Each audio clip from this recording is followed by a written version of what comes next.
الرحمن الرحیم الحمد للہ رب العالمین الصلاۃ والسلام علی اشرف الانبیاء والمرسلین سیدنا و نبینا ابی القاسم محمد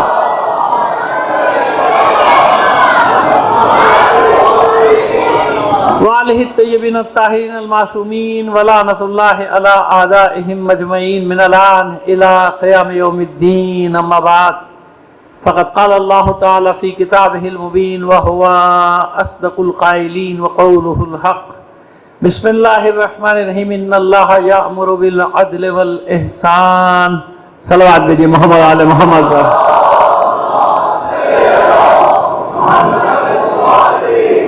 آپ سے درخواست کریں گے اپنے تمام مرحومین اور تمام شہداء کو شامل کر کے ایک سورہ فاتحہ پڑھ کر بخش دیجیے گا. بسم اللہ.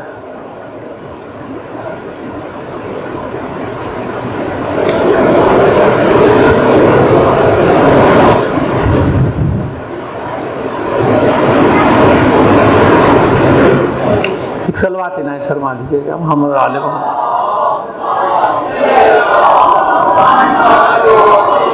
اس سے بہتر انداز میں مل کے بلند آواز سے ایک صلوات بھیجیے گا.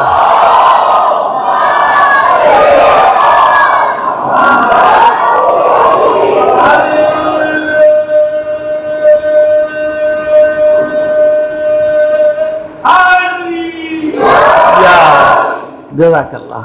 عزیزان محترم، بات ہماری ہو رہی ہے عدالت اسلامی پر. آج کچھ مقدمے بھی پیش کریں گے آپ کی خدمت میں، کیونکہ کل کی مجلس تو ایک خاص رنگ اختیار کر گئی تھی. ہمارے کل کی بھی پرسوں کی بھی ہمارے اہل سنت کے علماء تشریف لائے ہوئے تھے، اور آج بھی آپ کو بتا دوں کہ مختلف جگہوں کے پر سب پہنچے ہوئے ہیں.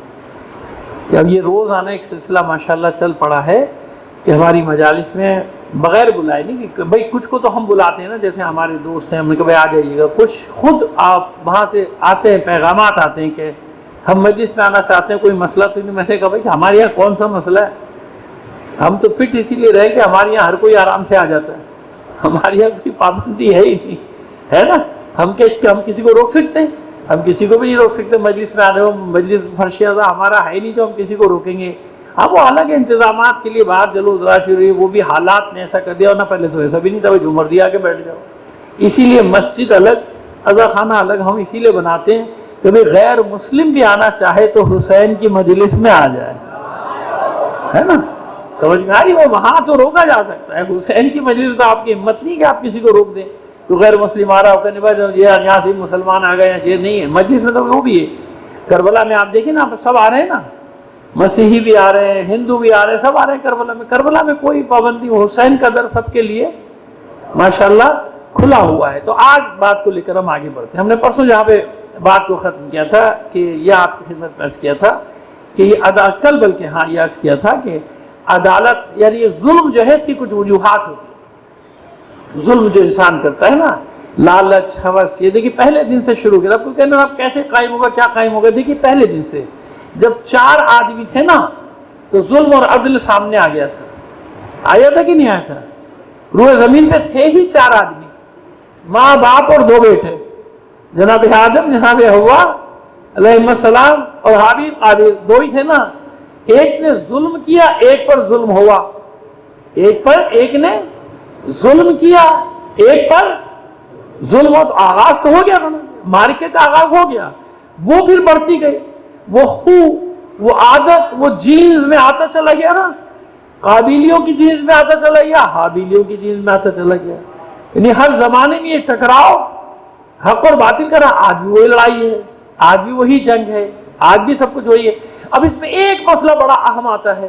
وہ سب سے اہم مسئلہ یہ آتا ہے کہ اچھا بھائی جب اب وما یرید ظلما للعباد، وہی اشاعرہ کی طرف سے اعتراض آتا ہے کہ اگر اللہ کے کسی بندے پر ظلم نہیں کرتا، اللہ کے ظلم نہیں ہوتا، تو یہ آفات کیا ہے؟ زلزلہ آ گیا، سیلاب آ گیا،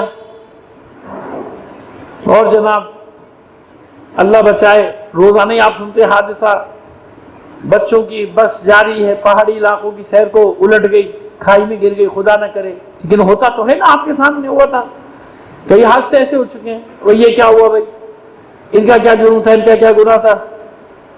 کیونکہ قرآن مجید میں یہ بھی ہے کہ اللہ تو کسی پہ ظلم نہیں کرتا سوائے اس کے کہ انسان خود اپنے لیے مصیبتیں کھڑی کرتا تو بھائی یہ کیا ہے، یہ آفات کیا ہے، یہ بلا مصیبت ہے، یہ سب کیا ہے، ٹھیک ہے نا. ایک بڑا اہم سوال ہے ذہن میں آنا چاہیے کہ بھائی یہ کیا ہو رہا ہے، فلانے نے کچھ کیا نہیں، ظالم آگے بڑھتا جا رہا ہے، بڑھتا جا رہا ہے، مظلوم کو کچھ بھی نہیں مل رہا، مظلوم اور پستا جا رہا ہے، پستا جا رہا ہے، پستا جا رہا ہے. دیکھیے جو آپ پر ظلم کر رہا ہے اس کو تو کوئی کچھ نہیں کہہ رہا، جو ظلم کر رہا ہے وہ ایک الیکٹرک ہے نا. اس سے اچھی کوئی مثال نہیں ہے. اسے میں 2 مہینے 8 دن جو ہے نا پریکٹس کے لیے سامنے رکھوں گا اس موضوع، تاکہ لوگوں کو معلوم ہو جائے کہ بھئی کیسے پہچانا جاتا ہے فرعونیت کو، نمرودیت کو، شدادیت کو، یزیدیت کو پہچانا کیسے جاتا ہے. تو کوئی نہ کوئی مثال سامنے ہونا چاہیے نا. تو آج کل مجھے تو کم سے کم کے الیکٹرک ملا ہوا ہے پریکٹس کرنے کے لیے. ایک صلوات بھیجیے محمد آل محمد کا.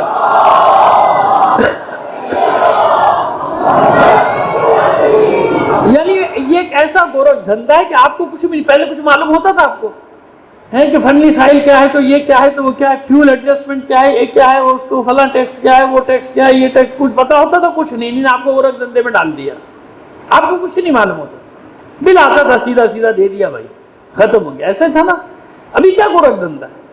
اچھا پہلے وہی بڑھتی تھی برسوں میں جا کے ایک بار بھی. اچھا اب تو دنوں کے حساب سے بڑھتا ہے. مطلب آج 3 روپے بڑھ گیا، کل 7 روپے بڑھ گیا، 4 دن میں. اب بھائی کیا ہو، کیا مصیبت، کیا قیامت آ گئی تم پر؟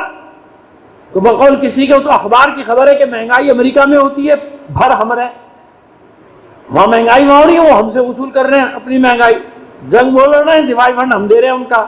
یہ اس طرح سے نا لوٹ کھسوٹ کا ایک انہوں نے نظام اچھا بنایا. کیوں نہیں روک سکے اس ظلم کو؟ کیوں نہیں روک سکتی؟ کیا ہماری حکومت نہیں؟ حکومت روکے نا، نہیں روک سکتی. اس جڑ کو آپ جب تک نہیں سمجھیں گے مسئلہ سمجھ بھی نہیں آئے گا. آپ کچھ بھی نہیں بگاڑ سکتے کہ الیکٹرک کا، میں آپ سے کہہ رہا ہوں کچھ نہیں بگاڑ سکتے. آپ پورا کراچی سڑکوں پر آ جائے، آپ کچھ نہیں کر سکتے ان کا. نہ کے الیکٹرک کا، نہ ہیپکو کا، پیپکو کا، میپکو کا، سیسکو کا، لیٹکو کا، مٹکو کا، لوٹو کا، مٹکو کا، کچھ بھی نہیں بگاڑ سکتے. یہ جو الگ الگ کمپنیاں ہیں نا آئی پی پیز، آپ ان کا کچھ بھی نہیں بگاڑ سکتے. کیوں بھائی؟ ہماری حکومت ہے، کیوں نہیں ان کو پکڑتی؟ نہیں پکڑ سکتی، پکڑ ہی نہیں سکتی. ایک دو نے کیس کیے تھے نا، ہاتھ جوڑ کے بھاگے، لاکھوں روپیہ خرچ کر معاف کر دو، معافیاں مانگ کے عدالت سے. اپنے لوگ ہیں بڑے بڑے جنہوں نے ان پر کیس کر دیے تھے کہ ان کی وجہ سے بچے مارے گئے، کہتے نا وہ بھی کیس نہیں ہو سکتا، ایف آئی آر نہیں کر سکتے ان کے خلاف. کیوں ایسا ہوا؟ کیوں؟ آخر کیا ہوا؟ اس کی جڑ کہاں پر ہے، ریشہ کہاں پر ہے؟ لوگوں کو نہیں معلوم ہے نا، عام آدمی کو، کہ ہمارے ساتھ کھیل کیا ہوا. ہمارے ساتھ کھیل یہ ہوا، ان بدبختوں کی، چوروں کی، لٹیروں کی جب حکومتیں آنی شروع ہوئی نا 1988 کے بعد، اس سے پہلے بھی کوئی شریف لوگ نہیں تھے، لیکن کچھ اس کے بعد زیادہ شریف آ گئے. جب ان کی حکومتیں آنی شروع ہوئی تو ان بدبختوں کو سبز باغ دکھائے ملٹی نیشنل کمپنیوں نے. اب آپ کہیں گے مجلس ہو رہی ہے کہ سیاست ہو رہی ہے؟ میری مجلس تو ایسی ہوتی ہے بھائی. میں اطراف سے آنکھیں بند کر کے خرگوش کی طرح منہ ریت میں دے کے نہیں، شتر مرغ کی طرح ریت میں دے کے نہیں بیٹھتا. میں جانتا ہوں کہ حسین کی مجلس میں اگر آپ نے مظلوموں کے مسائل کو نہیں اٹھایا تو میری نظر میں وہ حسین کی مجلس نہیں ہے. باقی جو مرضی مجھے کہتا رہے، مجھے کوئی پرواہ. 40 سال ہو گئے پڑھتے ہوئے، اب کیا پکا پرواہ ہوگی؟ میں تو پکا ہو گیا ہوں، 40 سال سے تو منبر پہ بیٹھ رہا ہوں یار. تو بہت لوگ کہتے ہیں، کئی جگہ میری مجالس ہی ختم کر دی. بھائی یہ سیاست کرتے رہتے ہیں، کر دو ختم، مجھے کوئی پرواہ نہیں، مجھے کوئی بھی نہیں پرواہ ہے جب بھی مجھے کوئی پرواہ نہیں. مگر یہ نہیں ہو سکتا کہ منبر پہ بیٹھنے کے لالچ میں، مجلس پڑھنے کے لالچ میں، یا اور مختلف قسم کی لالچ ہوتی ہے، ان کی لالچ میں میں لوگوں کا درد بیان کرنا چھوڑ دوں. یہ نہیں ہو سکتا مجھ سے، کوئی نہیں سکتا. میری خون میں نہیں، میری خون میں نہیں ہے ہی نہیں. اب تو پکا ہو گیا اس لیے کہہ رہا ہوں، کیونکہ 60 پلس ہو جائے نا آدمی پھر پکا ہو جاتا ہے. عادتیں پکی ہو گئی نا، اچھی ہو یا بری ہو، عادت ہو گئی پکی. اب مجھے بات یہی بات ہے، یہ میں نے آپ کو کلیئر کر دیا کہ میں اس کے بغیر نہیں. کیوں؟ سیدھی سی بات ہے کہ میری نوجوانی ایسی گزری ہے نا، میرا بچپن ایسے گزرا ہے کہ جب کبھی بکتا ہے، فیض نے کہا تھا نا، اس کی نظم بڑی مشہور، اس کا آخری بند ہے، جب کبھی بکتا ہے بازار میں مزدور کا گوشت شاہراہوں پہ غریبوں کا لہو بہتا ہے. جب کبھی بکتا ہے آج کل بک رہا ہے، یہی ہو رہا ہے، جب کبھی بکتا ہے بازار میں مزدور کا گوشت، شاہراہوں پہ غریبوں کا لہو بہتا ہے. آگ سی سینے میں رہ رہ کے ابلتی ہے نہ پوچھ، اپنے دل پر مجھے قابو ہی نہیں رہتا ہے. کیا کروں؟ نہیں ہو سکتا کہ میں آؤں آرام سے گاڑی میں بیٹھ کے آپ کو سہانے سپنے دکھاؤں، مجلس سناؤں، چلا جاؤں. مجھ سے نہیں ہوتا، ہو بھی نہیں سکتا. میں نے عرض کیا نا کہ کتنی جگہ لوگوں نے ڈر کے مارے مجھے پڑھانا چھوڑ دیا کہ مولوی تو اندر ہوگا، ہمیں بھی اندر کرائے گا. صلوات بھیجیے مولانا محمد آل محمد پر. ڈر گئے، ڈر گئے. بڑے بڑے دعوے دار تھے، ڈر گئے. یعنی بھائی ہمیں وہ چاہیے جس سے سب راضی ہوں، پبلک بھی راضی ہو، گورنمنٹ بھی راضی ہو، ظالم بھی راضی ہو، مظلوم بھی راضی ہو، ہے نا. یہ ہم سے نہیں ہوتا. صلوات بھیجیے محمد آل محمد پر. تو کیا کیا؟ وہ تو جانتے تھے نا کہ یہ کرپشن کے کوڑے سے، ڈھیر سے، ملبے سے، غلاظت سے پیدا ہوئے ہیں. وہ تو جانتی تھی نا ملٹی نیشنل کمپنیاں.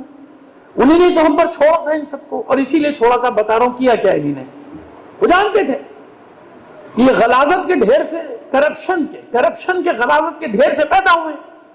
ان کو انہیں نے پھنسایا. اتنے ارب تمہارا کمیشن، یہ ہمیں دے دو، ہم پیدا بھی کریں گے بجلی، سستی بھی کر دیں گے. سستی کریں نہ کریں، پیدا کریں نہ کریں، اصل بات انہیں نے کی. اصل بات کیا کہتی تھی کہ اتنا تمہارا. اب جب اتنا تمہارا ہوا تو ان سے معاہدے جو انہوں نے لکھوائے نا، انہیں پڑھے نہیں. جس ملک کا وزیر اعظم ٹی وی پہ بیٹھ کے کہتا ہمیں پتہ نہیں کائے پہ دستخط لے لیے، لعنت ہو تیرے اوپر کہ تو نیشنل میڈیا پہ بیٹھ کے کہہ رہا ہے کہ ہمیں پتہ ہی نہیں، انہوں نے کائے پہ دستخط لے. تو کیا کر رہا تھا وہاں پہ؟ تجھے کچھ پڑھنے کی ضرورت نہیں تھی کہ مجھ سے کائے پہ دستخط لے. اب سمجھ میں آ رہا ہے، سب پتا ہے اس کو کائے پہ دستخط چاہیے، لیکن آپ سے کہہ رہا ہے مجھے نہیں پتا. جو تو بعد میں کھلیں گی نا چیزیں کہ کس کس پر دستخط. جیسے IMF کا بجٹ آ گیا نا آپ کے پاس، انہی نے بنایا بجٹ ہے. اب کھل رہی ہے کائے پہ دستخط، تم چپ، ہم دیں گے بجٹ، یہ دستخط ہیں. تو کیا کیا انہوں نے؟ اپنا مال بنایا کہ KSC کو مثال کے طور پہ بیچ دیا. اب جب ان کے ہاتھ میں آ گیا،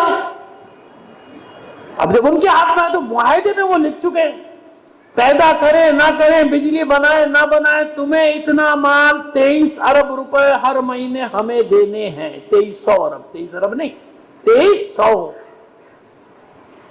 وہ سارے معاہدے اب جب یہ شور کرتے ان کا معاہدہ لے آتے. اب یہ ڈرتے ہیں کہ پبلک کے سامنے معاہدے نہ آ جائیں. سمجھ میں آئی؟ ایک بار آیا تھا سامنے، ان کی حالت خراب ہو گئی. ان کا بھائی ہمارے ساتھ معاہدہ ان کا یہی ہے، دستخط ان کے. تو ان کا ہے یہ چلاتے رہتے ہیں بھائی میٹنگوں میں، یار خدا کے واسطے دیکھو عید بقرعید پہ بند نہ کرنا. کہتے ہاں دیکھیں گے، اور جان کے عید کے دن بھی بند کریں گے، بقرعید کے دن بھی جاؤ کر لو جو کرنا ہے، کیونکہ ان کے اختیار نہیں ہے. ابھی محرم کی میٹنگوں میں یہی ہوتا تھا، پہلی سے 10 تک نہیں ہوگا، نہیں ہوگا. ہمارے مومنین شور کرتے رہے. میں نے کہا کچھ بھی کر لو، اس گورنمنٹ میں اتنا دم ہی نہیں ہے کہ ان سے اپنی بات منوا لے. تو ہو کہاں؟ وہی ہوا آخر میں کہ اچھا بھائی مہربانی کرو 8 9 10 کو نہ کرنا. تو انہوں نے احسان کیا، چلو ٹھیک ہے. وہ بیٹھتے بھی فرعونوں کی طرح میٹنگ میں، معلوم ہے آپ کو. ٹھیک ہے چلو 8 9 10 کو. یہ میں نے آپ کو جڑ بتائی. یہ سب جگہ کیونکہ یہ بیچ چکے،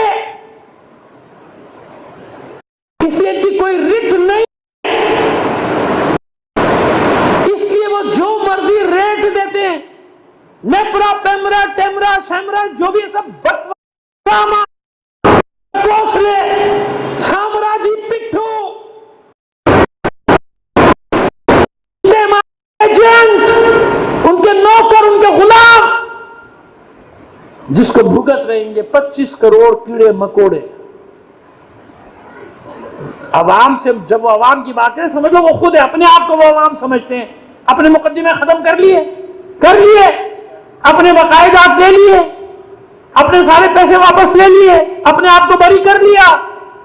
وہ عوام خوش ہے، عوام سے مراد وہ ہیں۔ آپ کی کیا حیثیت ہے؟ ہم اور آپ کیا بیچتے ہیں ان کے سامنے؟ سمجھ میں آ گئی بات؟ ریکارڈ پہ لاتا جا رہا ہوں ایک ایک چیز، تاکہ کوئی یہ نہ کہے کہ کسی نے بھی ہمت نہیں تھی کہ کوئی بولا نہیں۔ بول رہا ہوں، جب تک زبان چل رہی ہے بولتا رہوں گا۔ صلوات بھیجیے محمد آل محمد پر۔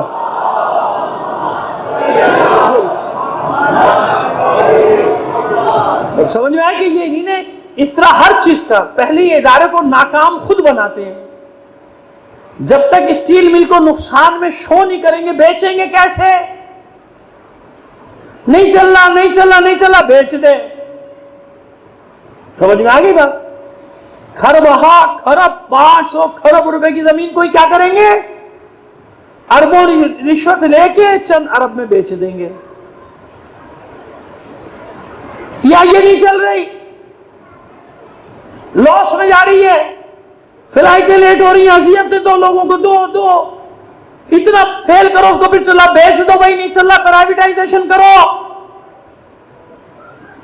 ریلوے کو بیچو۔ یعنی اس قوم کے پاس کچھ بھی نہیں بچے گا، اور سب ہو رہا ہے۔ میں کوئی انہونی باتیں کر رہا ہوں، یہ سب خبریں آ رہی ہیں۔ سمجھ آئے؟ یہ ہے ظلم۔ جب ان کے ہاتھ میں اختیار آ جائے تو پھر یہ کرتے، اختیار آ گیا، اقتدار کی خاطر قوم کے ساتھ کیا کر رہے ہیں؟ بیڑا کر رہے۔ اقتدار وہ بھی ظاہری چند روز کا ہے، اس کے بعد یہ ایسے ان کا حشر ہونے والا ہے کہ آپ دیکھیے گا، میں زندہ نہ بھی رہوں آپ دیکھیے گا ان کا حشر تاریخ میں کیسا ہونے والا ہے۔ کیونکہ انہی نے خیانت کی ہے ملک کے ساتھ، انہی نے خیانت کی ہے قوم کے ساتھ۔ یہ ہمارا ملک ہے، یہ ہمارا وطن ہے، ہم کہاں جائیں گے بھائی؟ ہمارے لیے کوئی جگہ نہیں ہے دنیا میں۔ تم بھاگ جاؤ گے، بھگوڑو، پہلے بھی بھاگتے رہے ہو، تم تو ہمیشہ بھاگ جاتے ہو، ہم کہاں جائیں گے؟ ہمارا جینا مرنا یہی ہے۔ ہم سے زیادہ کون اس ملک سے محبت کرتا ہے؟ لیکن ہم بتا رہے ہیں کہ تم نے ہمارے ساتھ کیا کیا ہے، ان 25 کروڑ آدمیوں کے ساتھ کیا کیا۔ سمجھ میں آ گیا؟ اس لیے آپ کے الیکٹری کا رونا روتے رہیے، روزانہ ٹکڑیوں میں نکلتے رہیے، کبھی ان پہ کوئی اثر ہوا؟ اب تک ہوا نہ ہوگا۔ تعین کے پورا 25 کروڑ آدمی نہ کھڑا، وہ فی الحال یہاں کھڑا ہوتا ہوا نظر آ بھی نہیں رہا، جان ہی نہیں ہے لوگوں میں، کھانے کو نہیں ہے، نکلے گا کون بھائی؟ وہ یہی چاہتے ہیں کہ ان کو 2 روٹی کے پیچھے لگا کے رکھو۔ یہ 2 روٹی کے پیچھے صبح سے رات تک خوار ہوتے رہے۔ سمجھ آ رہی ہے ہماری بات؟ یہ ہے وہ ظلم۔ اور قرآن مجید کیا حکم دے رہا؟ حکم ہے، قرآن کا حکم ہے، لا تظلمون ولا تظلمون۔ نہ کسی پر ظلم کرو، نہ اپنے اوپر ظلم برداشت کرو، نہ تم پر ظلم کیا جائے، نہ ظالم بنو اور نہ ایسے مظلوم بنو۔ اگر ایسے مظلوم بن گئے کہ تم پر ظلم ہوتا رہا، تم نے آواز نہیں اٹھائی، تو جانتے قرآن کیا کہتا ہے؟ آئیے آپ کو قرآن کا حکم بتاؤں، ایک صلوات بھیجیے محمد آل محمد پر۔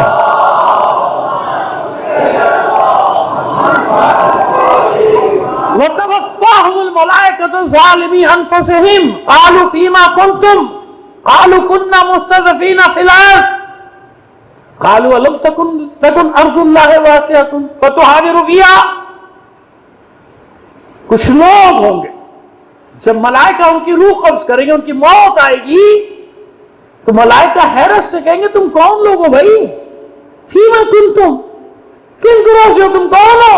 وہ کہیں گے قالوا كنا مستضعفین فی الارض، ہم تو زمین پر جو مظلوم تھے، مستضعف تھے، ہم تو وہ لوگ ہیں، ہمیں کمزور کر دیا گیا۔ تو ملائکہ کہیں گے الم تکن ارض اللہ واسعۃ فتہاجروا فیہا، کیوں اللہ کی زمین وسیع نہیں تھی؟ تم ظلم کے راستے سے، ظلم کی جگہ سے نکلے کیوں نہیں؟ بس تم پھیل جاتے اللہ کی زمین میں، بس تم بھی مجرم ہو، تم پر ظلم ہوتا رہا اور تم خاموش بیٹھے رہے، چلو ان کو بھی فماواہم جہنم وساءت مصیرا، اور کتنا برا ٹھکانہ، ڈالو ان کو۔ یعنی وہ مظلوم جو ظلم کے خلاف نہ بولے، اور اگر بولنے کی طاقت نہ ہو تو وہاں سے نہ نکلے. اسی کے بعد والی آیت میں سوائے ان لوگوں کے الا المستضعفین من النساء والولدان، سوائے وہ لوگوں کو معافی ہے کہ جو بیچارے کمزور مرد اور عورت ہجرت کرنے کی بھی طاقت کیسے جائے. آپ لندن جا سکتے ہیں، اپنے بچوں کو امریکہ بھیج سکتے ہیں، یہی منحوس بھیجتے ہیں، ابھی بھی وہیں پڑے ہوئے ہیں ان کے سارے. آپ بھیج سکتے ہیں؟ کون بھیج سکتا ہے؟ نہیں بھیج سکتے نا. کیسے بھیجیں گے آپ؟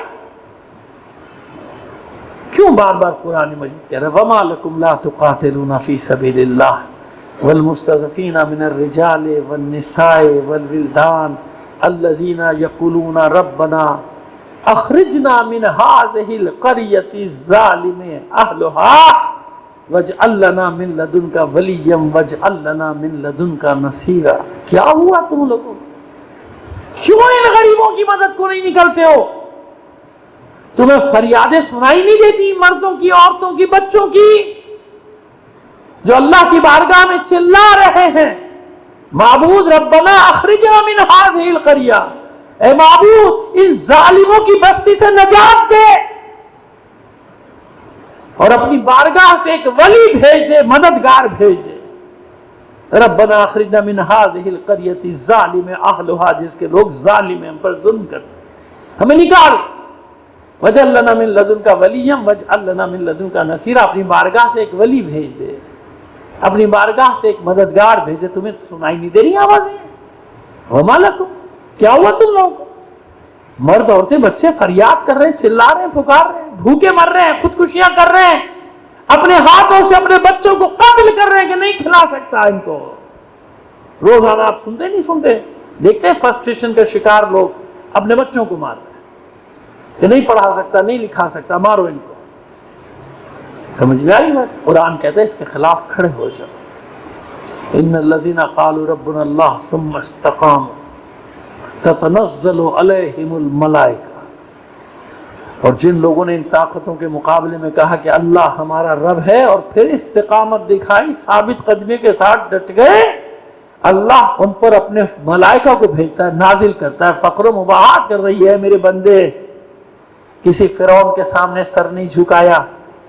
اب سمجھ میں آ رہا ہے کہ عدالت کی ضرورت کیوں ہے، کیوں بشریت انتظار کر رہی ہے عدالت کی، کہ ایک ایسا عادل آئے جو اس ظلم و جور سے پور دنیا کو عدالت سے پر کر دے. میں نے عرض کیا تھا نا کہ کون ہوگا وہ، کس کا بیٹا ہوگا. کسی مجلس میں یہاں بتایا تھا نا، ایک جملے میں بس کہہ رہے ہیں، تکرار نہیں کر رہے مطلب کی، تاکہ آپ کو یاد آ جائے کہ علی نے مسند عدالت کو بچایا تھا، تخت کو تھوڑی. تخت کو ٹھوکر مار دی. علی نے ظاہری تخت کو کیا کیا؟ ٹھوکر مار دی. مسند عدالت کو بچایا. علی کے بعد سے آج تک مسند عدالت خالی ہے یا نہیں؟ اگر خالی نہ ہوتی تو ساری دنیا کے انسان کسی منجی بشر کا انتظار نہ کر رہے ہوتے. کر رہے ہیں نا، کسی بھی مذہب کے ہو. یاد رکھیے گا، بتا چکا ہوں، کئی مجلسیں پڑھی ہیں میں نے اور تفصیل سے پڑھی ہیں. کسی بھی مذہب کا ہو، ہر مذہب میں ایک شخصیت کا انتظار ہو رہا ہے اور سب کا ایک ہی عقیدہ ہے کہ وہ آئے گا، ظلم و جور سے پور دنیا کو عدالت سے بڑھاتا ہے. یہودی بھی انتظار کر رہے ہیں، مسیحی تو خیر کر ہی رہے ہیں، آپ جانتے ہیں. ہندوؤں کا ہر فرقہ انتظار کر رہا ہے.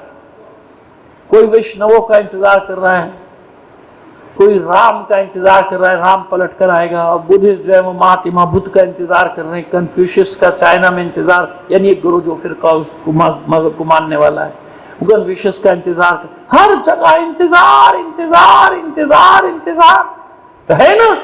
تو علی نے کیا کیا؟ تخت خلافت کو ٹھوکر ماری، مسند عدالت کو بچا لیا. اب ہمیشہ خالی ہے علی کے بعد سے. خالی ہے نا، میں نے بتا دلیل دے دی نا.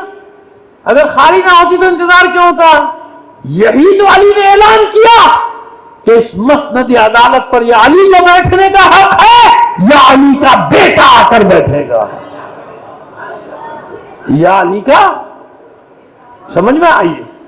وعدہ کیا تھا. اچھا پتہ ہے کیا گڑبڑ ہو رہی ہے؟ گڑبڑ یہ ہو رہی ہے کہ 2-3-4 جگہ پڑھتے ہیں مجلس، کہا یہاں والوں نے تھا کچھ مقدمے علی کے پڑھ دیجیے گا، آپ پڑھ دیے میں نے دوسری جگہ، اور یہ کہہ کے پڑھے کہ آپ نے کہا تھا آپ کی فرمائش پوری کر رہا ہوں۔ وہ حیران ہم نے کب کہا تھا؟ وہ یہاں والے نے کہا ہم نے کہا تھا۔ صلوات بھیجیے محمد علی محمد۔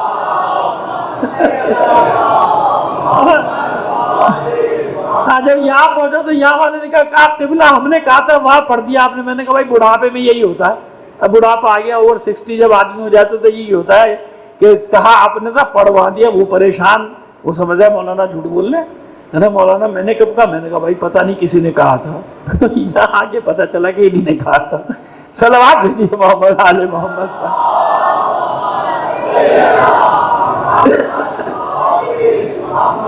کیسے کیا جائے فیصلہ؟ ایک تو یاد رکھیے گا جو عہد نامہ مالک اشتر ہے نا، جو مالک اشتر کو خط لکھا، وہ ہم دوسرے کا اس پہ اشارہ پڑھ رہے ہیں، لیکن ایک اشارہ کرتے تھے کہ قاضیوں کے بارے میں اللہ مولا کائنات نے بہت سختی سے کام لیا ہے۔ مالک کو بھی کہا سختی سے کام، دیکھ بھال کے بہت دھیان سے غور و فکر کے بعد معتبر ترین جو تقوی میں مشہور ہو اسے قاضی بنانا، اور پھر اس کے پیچھے اپنے جاسوس بھی چھوڑ دینا۔ مولا نے کہا مخبروں کا اس کے گرد جال رکھنا تاکہ کسی سے رشوت نہ لے، جھوٹ نہ بولے، ہے نا، یہ ساری جھوٹ نہ بولے، جانبداری نہ کرے، اس کا ساتھ دینا ہے، اس کا ساتھ نہیں دینا، اس کے خلاف فیصلہ دینا ہے، اس کے خلاف فیصلہ نہیں دینا۔ ماشاءاللہ آپ جانتے ہیں صبح شام دیکھ رہے ہیں نا نظارے، صبح شام نظارے دیکھ لیں، لیکن کوئی ہے جو یہ کہہ رہا ہے کہ فیصلہ کچھ بھی کر لو، جب تک ہمارے قبضے میں ہے کسی کا باپ بھی نہیں کچھ چھڑا سکتا۔ سمجھ میں آ گئی بات؟ وہ اپنی طاقت کا اعلان کرتا ہے کہ میں ہوں طاقتور، تم کون ہو کیڑے مکوڑے، فیصلہ میں کروں گا، تم کون ہو؟ ایسے کیسے مان لیا جائے؟ سمجھ میں آ گئی بات؟ کافی ہے نا اتنا اشارہ؟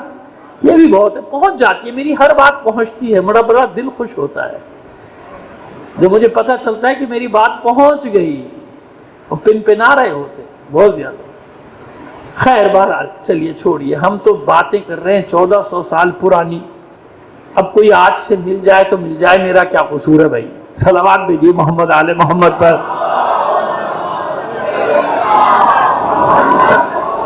ٹھیک ہے جناب، وہ فیصلے جلدی فیصلہ نہ کرو، قضاوت نہ کرو۔ مولا کے اپنے ظاہری دور میں بھی اور جو دوسروں کو دور تھا اس میں بھی مولا نے جو فیصلے کیے، اور دوسرے دور کے فیصلے زیادہ ہیں، لیکن اب کیونکہ وقت نہیں ہے تو دو جلدی سے آپ کو فیصلے بتا دیں، کیونکہ وہ ہم سے کہا ہمارے برادران نے کہ آپ کم سے کم 2-4 فیصلے مولا کے ضرور سنائیں عدالت سے متعلق، فیصلہ کرتے کیسے تھے مولا۔ گزر رہے تھے تو دیکھا ایک جوان روتا ہوا چلا رہا ہے، اور جیسے امیر المومنین میرے ساتھ انصاف نہیں ہوا، میرے ساتھ انصاف، کیا ہو گیا تیرے ساتھ؟ مولا نے روک لیا، کیا مسئلہ ہو گیا؟ کہ میرا باپ 4-5 آدمیوں کے ساتھ تجارت پہ گیا تھا، سفر پہ، اور بہت اس کے پاس مال تھا، اب یہ واپس آ گئے 2 مہینے بعد، کہہ رہے تیرا باپ بیمار ہو کے مر گیا۔ میں نے کہا اچھا مر گیا تو اس کا مال کہیں؟ کہ اس کا مال تھا ہی نہیں۔ اور میں گیا جناب وہاں دربار میں، کوئی میرے پاس گواہ تو تھا نہیں، نہ میرے پاس گواہ ہے نہ کوئی مکاتبہ لکھت پڑھت ہے، انہیں نے سنا، ان سے قسم لی، انہیں چھوڑ دیا۔ یہ قاعدہ ہے نا عدالت کا کہ مدعی یعنی جو دعویٰ کرنے والا ہے اس کو اپنے دعوے کے لیے ثبوت دینا ہے۔ کیا دینا ہے؟ مدعی کو دعوے کے لیے ثبوت دینا ہے۔ اگر اس کے پاس ثبوت نہ ہو اور اس نے دعویٰ کیا ہو تو جو مدعا علیہ یعنی جس پر دعویٰ کیا ہے اس سے صرف قسم لی جاتی ہے، بینہ جس کو کہا جاتا ہے، قسم لی جائے گی، چھوڑ دیا جائے گا، کیونکہ اس کے خلاف کوئی ثبوت ہے ہی نہیں۔ پھر اللہ جانے، کیا ہے تو اللہ جانے، وہ اللہ سزا دینے والا ہے۔ ظاہری طور پہ یہ فیصلہ ہے، سمجھ گئے؟ اسلامی عدالت سے بھی یہی فیصلہ ہے، یہی اللہ کا حکم ہے کہ جو دعویٰ کرے گا اس سے ثبوت مانگا جائے گا۔ اگر وہ ثبوت نہیں ہے، گواہ بھی نہیں ہے، ثبوت بھی نہیں، نہ گواہ نہ ثبوت، تو ان سے قسم لی جائے گی۔ وہ قسم کھا لیں گے، جاؤ وہ قسم دینے کا ایک طریقہ خیر وہ الگ ہے، تو انہوں نے قسم کھا لی، ان کو چھوڑ دیا۔ لیکن میرے ساتھ تو یہ ظلم ہوا ہے۔ مولانا نے کہا اچھا چل میرے ساتھ، واپس دربار میں لے گئے، کہ بھائی میں کر دوں فیصلہ۔ وہ خوش ہو گئے کہ یا علی، کیونکہ وہ تو بار بار اعلان کرتے تھے کہ علی سے بڑا کوئی فیصلہ کرنے والا اور علی سے اچھا کوئی فیصلہ کرنے والا نہیں ہے، یا علی بالکل آپ فیصلہ کیجیے۔ کہ اچھا چاروں کو بلاؤ، وہ جو 4 ساتھ گئے تھے نا ان کو بلاؤ۔ مسجد میں لگتی تھی عدالت، چاروں کو دور دور ایک ایک ستون سے بندوا دیا مولا نے تاکہ ایک دوسرے کی آواز نہ سن سکے. اور اس کے بعد فرماتے ہیں کہ ان چاروں سے کہا یہ نہ سمجھو کہ علی نہیں جانتا، علی سب جانتا. یعنی یہ بھی اعلان کیا، یہ بھی بتا دیا، لیکن اب کیونکہ ظاہری طور پہ تو بھائی ظاہری حجت چلے گی نا، علم غیب پہ کام نہیں چلے گا، ورنہ دوسرا جس کے خلاف فیصلہ وہ کہہ دے گا بھائی ٹھیک ہے میرے ساتھ تو ظلم ہوا ہے، میرے ساتھ تو ظلم ہے. تو ظاہری طور پہ دلیل ضروری ہے، سمجھ گئے آپ؟ دلیل کہا یہ نہ سمجھنا کہ علی نہیں جانتا، علی کو سب معلوم، اور علی کو نہیں معلوم تو پھر علی کو کچھ بھی نہیں معلوم. باندھ دیا الگ الگ چاروں، ایک کے پاس گئے. ہاں کس دن گیا تھا بھائی تو سفر میں، یہاں سے تم سب لوگ ادھر فلاں دن، کون سا دن تھا، تاریخ کیا تھی، فلاں تاریخ. اچھا یہ بیمار کہاں ہوا تھا؟ اب وہ گڑبڑا گیا کیونکہ یہ تو آپس میں طے نہیں کیا تھا. اب وہ پریشان کا بتا کہاں بیمار ہوا تھا، کس جگہ، اور وہ اس نے جگہ کا نام لے لیا فلاں جگہ. کتنے دن بیمار رہا؟ اب بھول گیا، ظاہر ہے یہ سب تو طے نہیں ہوا تھا. کتنے دن بیمار رہا، کیا بیماری ہوئی تھی؟ اب وہ گڑبڑا گیا، الٹے سیدھے جواب دینا شروع ہو گیا. کہ تم نے اس کا علاج کیا، علاج معالجہ کیا؟ ہاں جی کوشش کی. اچھا کس دن مرا، کس تاریخ کو مرا؟ اس نے جو کہنا تھا کہہ دیا، اپنی جان چھڑائی. مولا نے سب سے کہا مسجد میں سب تکبیر بلند کرو. اس کی بات ختم ہوئی، سب نے اللہ اکبر زور سے کہا. اب جب تکبیر زور سے گونجی تو وہ دوسرے والے سمجھے کہ کام ہو گیا، اس نے بتا دیا بھائی سب کچھ. اب بیان اس کا پورا مولا کے پاس ہے، دوسرے کے پاس گئے کہ یہ نہ سمجھنا کہ علی کو نہیں معلوم ہے، علی کو سب معلوم ہے، لیکن تیری زبان سے علی سننا چاہتا ہے. بتا کس دن سفر شروع کیا؟ دن تو یاد تھا نا، دن تو بتا، وہ ایک ہی تھا. اچھا اس دن سفر شروع، اس تاریخ کو کہاں بیمار ہوا تھا یہ؟ اب وہ پھنس گیا. اب اس کو تو سمجھ میں یہ نہیں آ رہا کہ اس نے کب کون سی جگہ کیسی جگہ بتائی تھے لمبے راستوں کی. رونا شروع کر دیا. کہیں نہ سمجھنا علی کو نہیں معلوم. اب یہ مولا نے جو جملہ کہا نا نہیں معلوم، تو وہ یہ سمجھا پہلے والے نے بتا دیا. وہ رونے لگا، کہتا مولا مجھے معاف کر دے، میں ان کے کہہ رہا تھا یہ کام نہ کرو نہ کرو. اس نے پورا اگل دیا، کیونکہ ان سوالات کے جواب کہاں سے لاتا وہ جو میچ کر جاتے کہ کب بیمار ہوا، کتنے دن بیمار رہا، کیسے مرا، تم نے علاج کیا نہیں ہو گیا. اب وہ باقی نے بھی سب نے، پھر پہلے والے نے بھی آگے کر لیا، ہاں بھائی ایسے ہی ہوا تھا، پورا واقعہ بتایا. مال واپس دلوایا علی نے. اور پھر دیکھیے فیصلہ ضروری نہیں کہ ہر قدم پہ گردنیں اڑا دو، ہاتھ کاٹ دو، پیر کاٹ دو.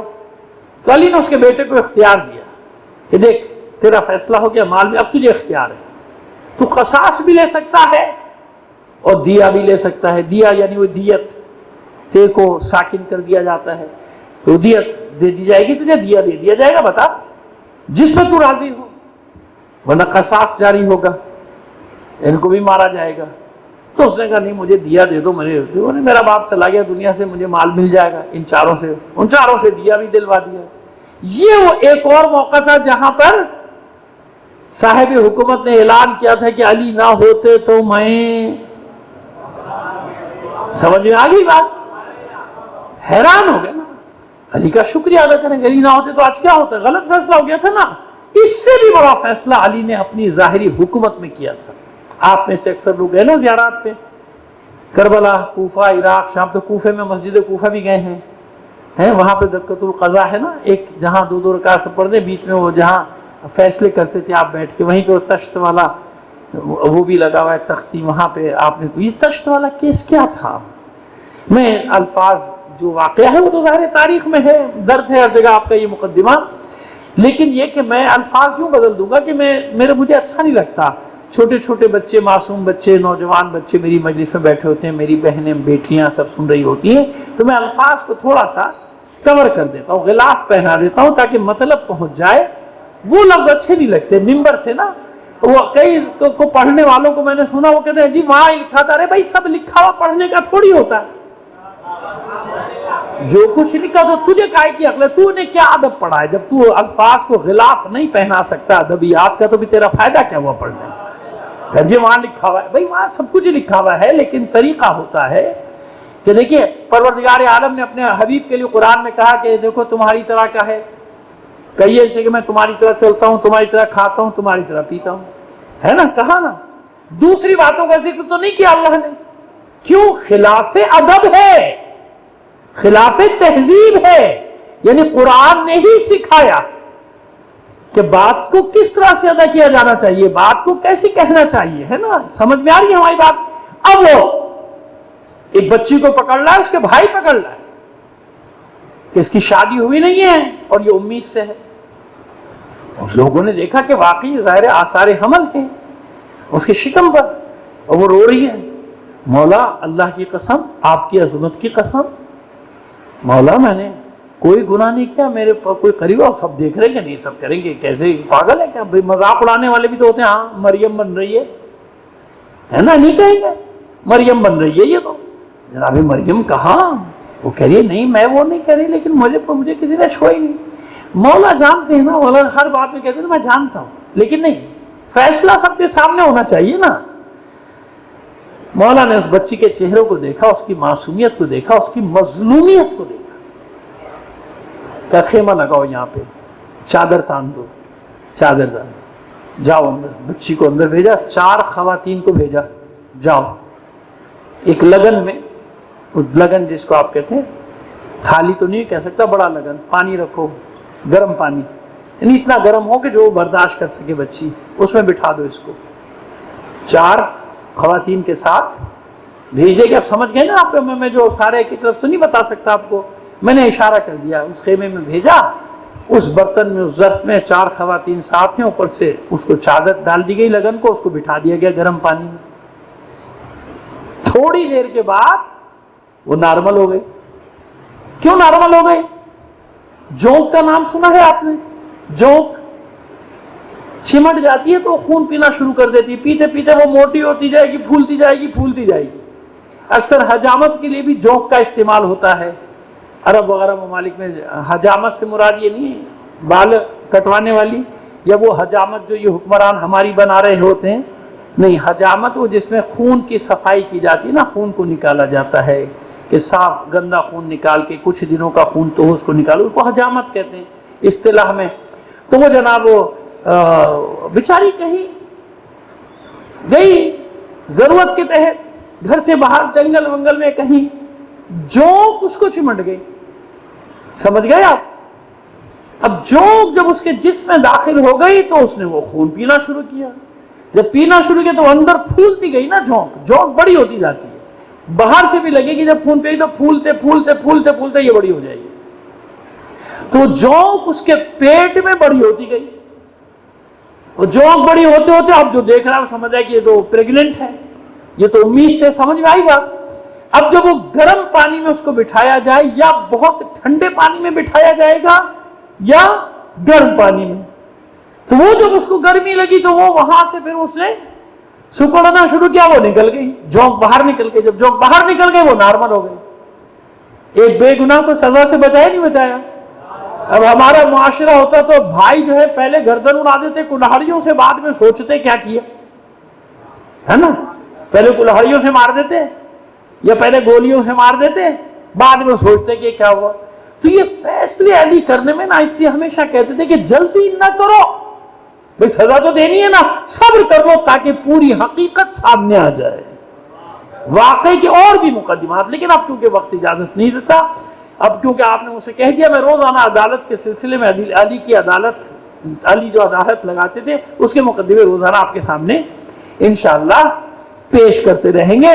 بس یاد رکھیے، اس لیے علی اپنی عدالت کی وجہ سے قتل کر دیا. برداشت نہیں، لوگوں سے برداشت نہیں، کوفے کے لوگوں سے برداشت نہیں، اپنے ماننے والوں سے برداشت نہیں ہوئی. کہاں ہیں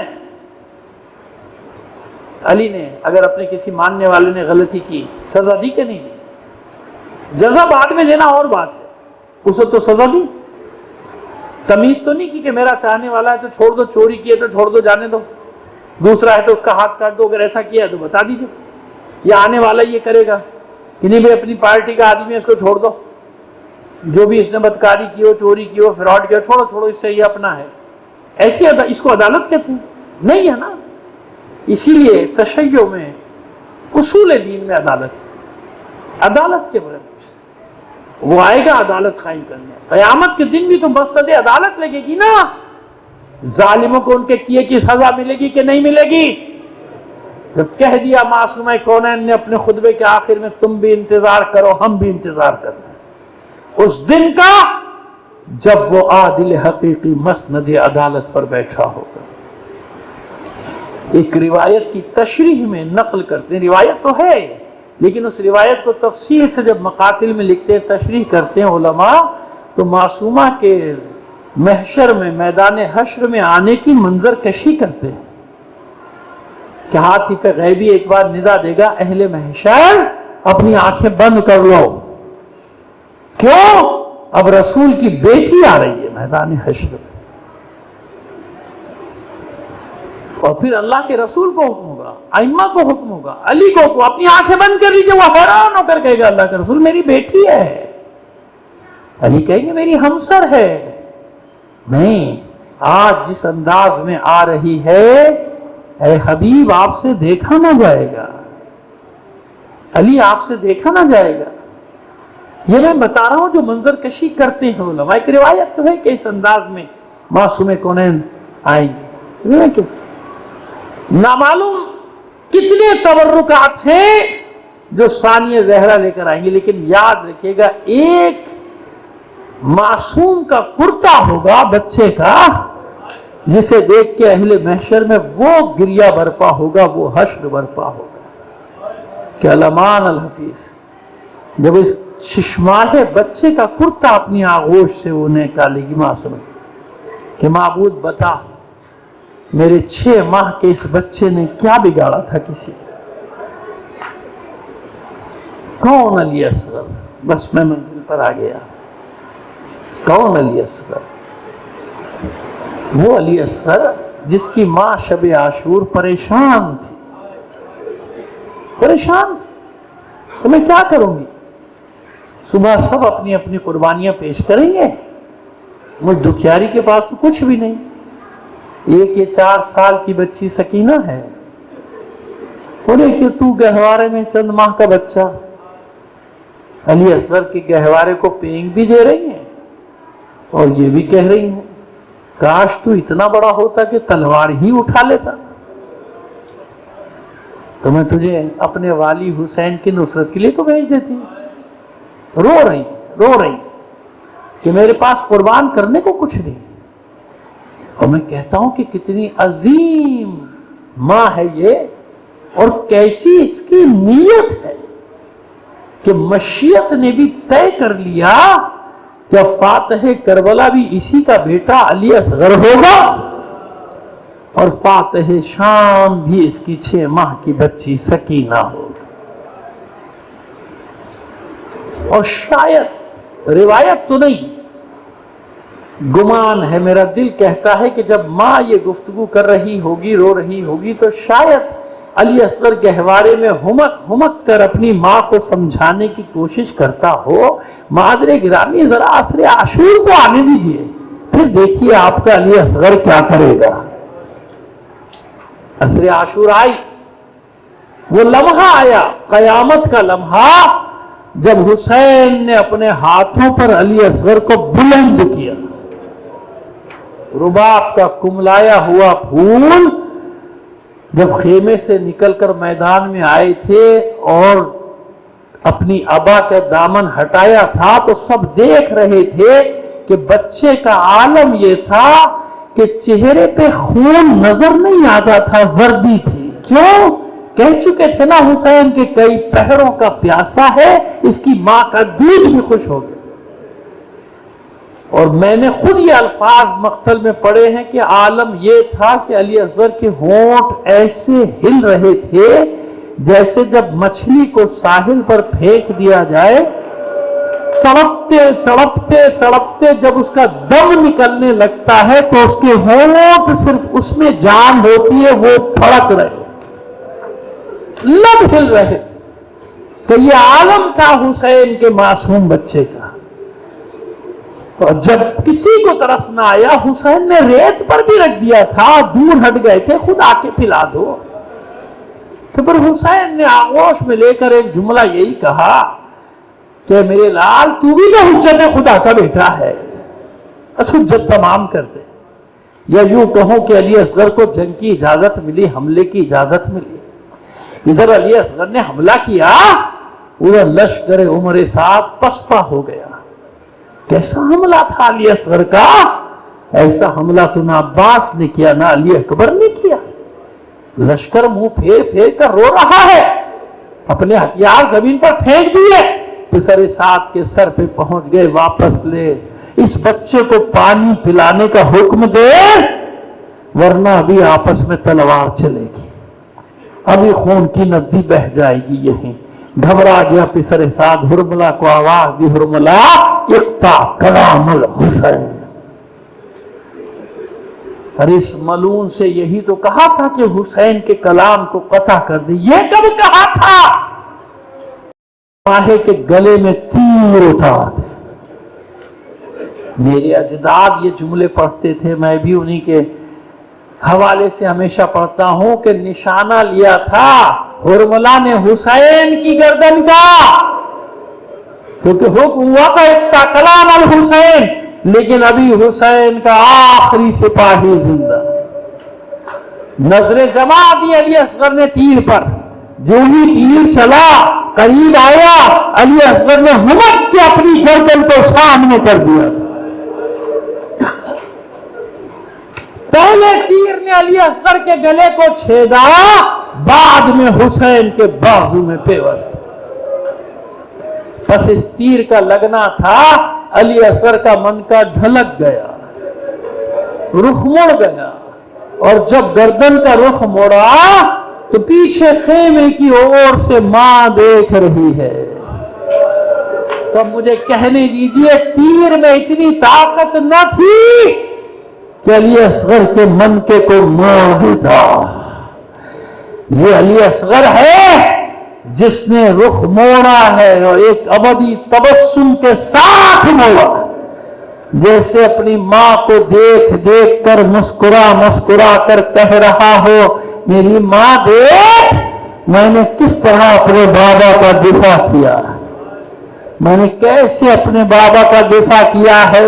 ایک چلے سے زیادہ خون تو نہ نکلے گا اس چند ماہ کے بچے سے جو کئی پیروں میں پیاسا ہو، لیکن اس خون کو طاقت نہیں ہے کہ آسمان قبول کرے، طاقت نہیں ہے کہ زمین قبول کرے۔ حسین ہے حسین جس نے اپنے ششماہے کے خون کو اپنے چہرے پر ملا، اور چہرے پر ملنے کے بعد کہتے ہیں نانا اسی خون بھرے چہرے کے ساتھ تیری بارگاہ میں آؤں گا، دیکھ کس طرح میرے معصوم بچے کو مارا ہے، کیف استسقی لطفلی فابوا ان یرحمونی، کس طرح میں اپنے معصوم بچے کے لیے پانی طلب کر رہا تھا اور ظالموں نے رحم نہ کھایا۔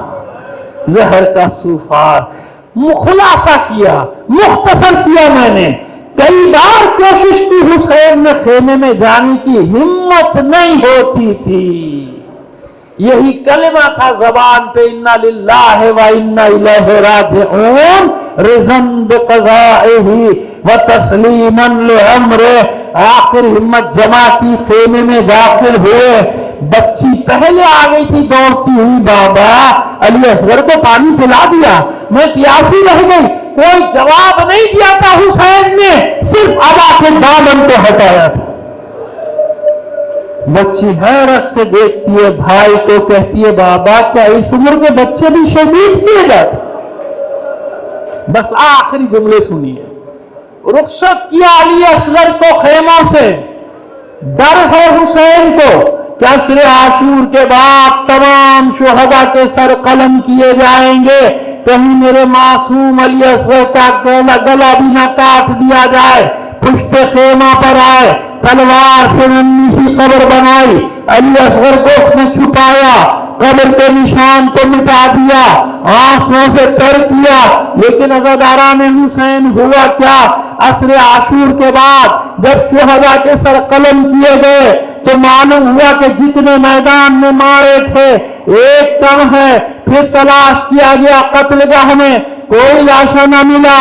پھر کسی نے کہا حسین آخری وقت میں پشت خیمہ پر کو چھپا رہے تھے، نیزے برداروں کا دستہ تیار ہوا، اسے حکم دیا گیا خیمے کی پشت کی زمین کو نیزوں سے کھود دیا جائے۔ گھوڑے دوڑ رہے تھے، نیزوں سے زمین کھود رہے تھے، ام رباب کا کلیجہ حلق میں آیا ہوا تھا، دعا کرتی تھی معبود معبود میرے علی اصغر کی خیر ہو، میرے علی اصغر کی خیر ہو، لیکن اے جناب ام رباب علی اصغر کی تمنا کچھ اور ہے۔ علی اصغر کہتے ہیں اے میری ماں یہ دعا نہ کر، یہ دعا نہ کر، تیرے علی اصغر کو گوارا نہیں کہ تمام شہداء کے سر میں نیزے پر ہو، اور جو فاتح جنگ کربلا ہے اسی کا سر نیزے کی نوک پر نہ ہو۔ بس علی اصغر کی تمنا پوری ہوئی، ایک ظالم کا نیزہ زمین میں گیا، اب جو واپس